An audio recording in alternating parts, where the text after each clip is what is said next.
ప్రభు అయిన యేసుక్రీస్తు నామములో మీ అందరికీ నా వందనాలండి.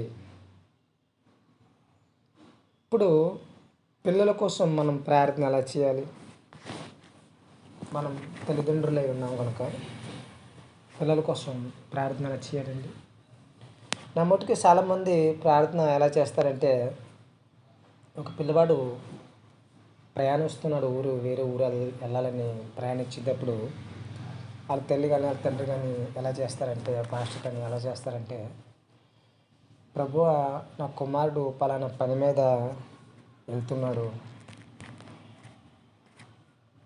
ఇదిగో వాడు బస్ స్టాండ్కి వెళ్తుండగా తోడే ఉండు, ఆడ బస్సు బేగా వచ్చి బస్సు ఎక్కిదేటు సాయం చేయి. ఏంటి బస్ స్టాండ్కి ఎందుకు వెళ్తారు? బస్సు ఎక్కడానికి కదండి. బస్సు ఎక్కడానికి సాయం చేయి, ఆడ దిగేటప్పుడు తోడుండు, ఎక్కేటప్పుడు తోడుండు. ఏంటి ఇవి ఎలా చేస్తుంటారు? స్కూల్కి వెళ్ళినప్పుడు కొంతమందిని ఎలా చేస్తుంటారు? అనేక సమయంలో అనేక సార్లు కొన్ని విషయాలతో చేస్తుంటారు. నా మట్టుకైతే నేను ఎలా చేస్తానంటే, ఇప్పుడు నేను ఒక తండ్రి ఉన్నాను. నా కుమారుడు నా ఇంటి దగ్గర నాతో ఉన్నప్పుడు నేను ఉంటాను కాబట్టి పక్కన ఆడు చేసే ప్రతి పని నేను చూస్తుంటాను కనుక, ఆడ రాసేటప్పుడు చూస్తుంటాను కనుక, ఆడుకునేటప్పుడు చూస్తుంటాను కనుక, నేను ఏదైనా తప్పు చేస్తున్నప్పుడు గద్దిస్తాను, పెత్తమాడతాను అని.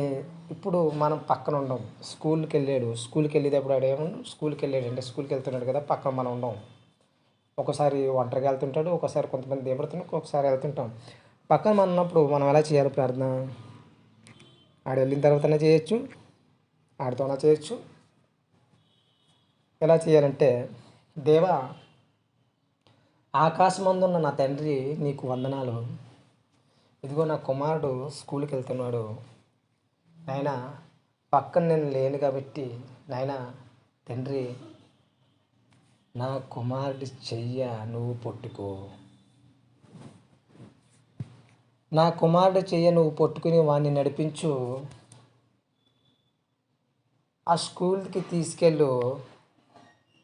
అక్కడ కూర్చున్నప్పుడు వాడు రాసేటప్పుడు కానీ, ఏదైతే ఆన్సర్లు కానీ పుస్తకాలు ఏదైతే రాస్తుంటాడో వాడికి ఆలోచన కలగజేసేవాడు నీవే కదా తండ్రి. ఆకాశమందున్న నీవు ఎంత గొప్ప దేవుడు మేము ఎరుగుదాము.